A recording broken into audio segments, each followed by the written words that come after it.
జరిగింది అమ్ములు? వేలెందుకు నరికావు? ఆడవారందరినీ ఒక వైపుకి రమ్మన్నారు. లోపలికి పంపే నెపంతో నా ముందున్న మహిళ చీరను లాగాడు. చీర నచ్చిందని లాగాను. ఏం చీరది? అంత బాగుంటుందా? కంచిపట్టు బనారస్ శారీస్ అంట మహారాణి గారు. వారాహి సిల్క్స్ నుంచి తీసుకొచ్చారంట. తర్వాత ఏం జరిగింది? మళ్ళీ ఇంకో మహిళ చీరను కూడా లాగాడు.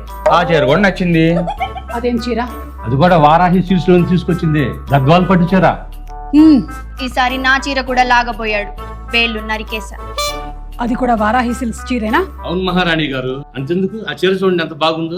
ఇప్పుడు మీరు కట్టుకున్న చీర కూడా కనకాల మహారాజు గారు వివాహ సందర్భంగా బహుమతిగా మీకు తీసుకొచ్చిన చీర. అది కూడా వారాహి సిల్క్స్ నుంచే తీసుకొచ్చారు. ఓహో, వారాహి సిల్క్స్ లో సారీస్ అంత బాగుంటాయా? అయినా సరే, అది ఫ్యాన్సీ సారీస్ అయినా పట్టు సారీస్ అయినా, అది ఎంత బాగున్నా, అది వారాహి సిల్క్స్ లో ఉండేటువంటి చీరలైనా, ఆడదాని ఒంటి మీద ఉన్నప్పుడు లాగితే నరకాల్సింది వేలు కాదు, తల.